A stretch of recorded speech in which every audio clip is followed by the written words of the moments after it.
Ibihe byiza nshuti bakunze bavandimwe ba CEI Empire, nongeye kubasuhuza mbifuriza ikaze hano kuri CEI Empire, mbashimira uburyo mubana natwe mu biganiro byacu bya buri munsi ni mu makuru agezwa no kuri CEI Empire, aho tugiye kubana namwe mu makuru agiye atandukanye.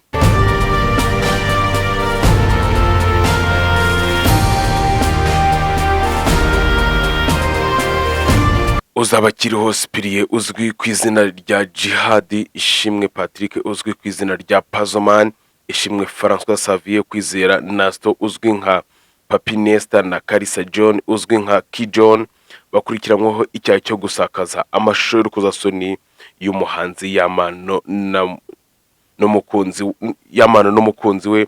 Ubushinjacyaha bwabasabiye igifungo cy'imyaka 5. Ni mu rubanza rwabaye ejo ku itariki ya 17 z'ukwezi kwa kabiri umwaka wa 2026, aho aba basore uko ari 4 bakurikiranywe icyaha cyo gusakaza amashusho y'urukozasoni ya Yamano n'umukunzi we, ariko bakaba barayasakaje mu buryo butari bwatanzweho uburenganzira na nyir'ubwite. Rero akaba ari Djihad cyane cyane wamenyekanye ku mbuga nkoranyambaga, ndetse na Kijon n'uyu Pazoman n'abandi batandukanye. Aba rero bakaba basabiwe igifungo cy'imyaka 5 bafunze. Gusa aba bemerewe kongera kujurira kuri iki kirego bahamijwe n'ubushinjacyaha, aho bemerewe kongera kujurira mu gihe cy'iminsi 30 bajurira iki cyemezo cyafashwe. Dusimbukiye mu yindi nkuru kandi, uyu mugore witwa Niyosenga Adeline utuye i Kigali mu ijoro ryo kuwa 15 z'ukwezi kwa kabiri hagana saa 5 yataye umwana we mu mudugudu wa Ruraza. Kuwa 17 ubwo ni ku munsi w'ejo ku itariki 17 z'ukwezi kwa kabiri yaje gusubizwa umwana we, ndetse anandika urupapuro ruhamya ko atazongera guta umwana we. Banyarwandakazi rero, iyi ni inkuru ibabaje, aho uyu Adeline yemeye gufata umwana we akamuta, aho yagiye kumuta mu wundi mudugudu, ariko baza gukurikirana uyu mwana asubizwa uyu mumama, mbese asubizwa umwana we, anandika urupapuro rw'uko atazongera kuba yata umwana we.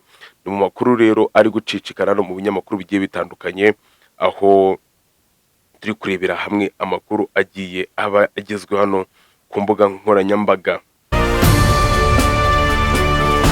Indi nkuru iri kuri koroza hano ku mbuga nkoranyambaga, umunyamakuru Lorenzo n'umunyamakuru Rugaju Rigani bakomeje guterana amagambo, aho umwe ashinze undi kuba yaramwise Antoine Marie Tshisekedi, cyangwa se yaramugereranyije na perezida wa Congo, aho bivuga ko Rugaju Rigani yegereranyije uyu Lorenzo ukorera SKFM amugereranya na perezida w'igihugu cya Congo ariwe Tshisekedi.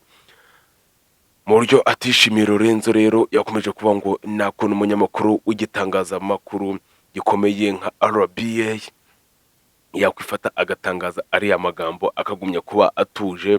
Ariko nanone Rugaju Rigani yongera gutangaza ubutumwa bwatunguye abakunzi be, avuga ko uyu Lorenzo ari gore mu magambo yakomeje kuvuga, cyangwa se ataranashimishije uyu Lorenzo. N'aya magambo yamwise gore, cyangwa se yashatse kuvuga ko ari umutinganyi. Ubwo urumva iyo ufashe umuntu w'umugabo ukamwita gore, hari icyo uba ushatse gusobanura. Ni mu gihe kandi uyu Lorenzo nawe ashinzwa kuba hari umunyamakuru yagambaniye kandi bitashimishije uyu Rugaju Rigani, ndetse hakaza no gutangwa n'ubutumwa buvuga ko Rugaju Rigani yasabye imbabazi, ariko nabwo mu gihe cy'iminota mikeya uyu Rugaju Rigani arivuguruza avuga ko ubu butumwa atari ubwe, ahubwo ari abandi bamwiyitiriye, rero we atigeze asaba imbabazi. Uyu Lorenzo rero akaba yarigeze gukorana na Rugaju Rigani kuri igitangazamakuru gikomeye hano mu Rwanda ariyo RBA, bakaba baraje gukorana, ariko hashize igihe uyu aza kwirukanwa uyu Lorenzo ahita asimbukira kuri radiyo ya SK FM ya Samu Karenzi, ariko amagambo akomeje kuba ayandi yandi, baterana amagambo atari meza nk'abanyamakuru kandi b'umwuga, ababakurikira ba hafi cyangwa se n'inshuti za hafi zivuga ko ibi bidakwiriye ku banyamakuru bafatwa nk'icyitegererezo hano mu gihugu cy'u Rwanda. Reka turebe iherezo ryabyo, ngo dore ko na mama Scovia ibi yabijemo bya Rugaju Regan na Lorenzo. Mu yandi makuru kandi, uyu umukinnyi wa filimi uzwi ku izina rya Samusure yongeye kunenga abakoresheje ibiganiro umuhungu we ubwo yari yarahunze yaragiye mu gihugu cya Mozambique, avuga ko abakoresheje